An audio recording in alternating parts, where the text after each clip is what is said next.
Hello guys, welcome to my new blog and সবাইকে জানাচ্ছি স্বাগতম। তো আশা করি সবাই ভালো আছেন এবং আমাদের আজকের এই নতুন ব্লগটি আপনারা সবাই দেখবেন। আর আমরা আজকে যাচ্ছি শালমারাচর, অর্থাৎ পালঘাট থেকে শালমারাচর, সেইখান থেকে আবার আমরা যাব কাশবনে। বন্ধুরা মিলে আমরা আজকে কাশবনে একটু ঘুরবো। তো আপনারা আমাদের সাথে থাকুন এবং আমাদের এই ফুল ভিডিওটি দেখতে থাকুন। তো আশা করি আপনারা দেখবেন আমাদের এই ভিডিওটা। তো চলুন যাওয়া যাক।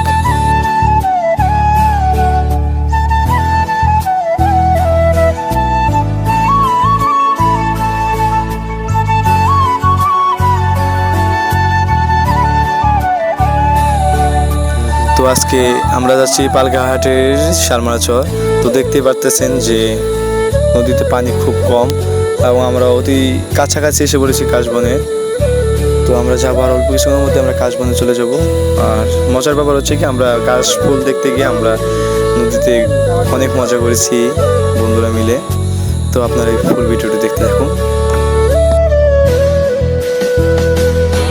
বন্ধুরা, আমরা চলে আসলাম কাশবাগানে। তো দেখতে থাকুন এবং আমাদের সাথে থাকুন। আসলে কি বলবো, কাশ বাগানে গেলে আমাদের মনোমুগ্ধকর পরিবেশ, যা বলার বাইরে। আসলে খুব সুন্দর একটি পরিবেশ, আর কাশফুল দেখতেও খুব চমৎকার। আশা করি সবাই আসবেন এই কাশফুল দেখতে। বিশেষ করে একটা কথা না বললে নয়, সেটা হচ্ছে আমাদের এই শালমারাচরের যে কাশ বাগানের ভিউটা, সেটা সবারই মনোমুগ্ধকর করে ফেলে। আর আপনারা সবাই আসবেন এই শালমারাচরে কাশ বাগানে, এবং কাশফুলের সুন্দর একটি মুহূর্ত আপনারা আপনাদের মনকে মনোমুগ্ধকর করে ফেলবেন। তো আজকে এটুকুই বন্ধুরা, আপনারা ভালো থাকেন।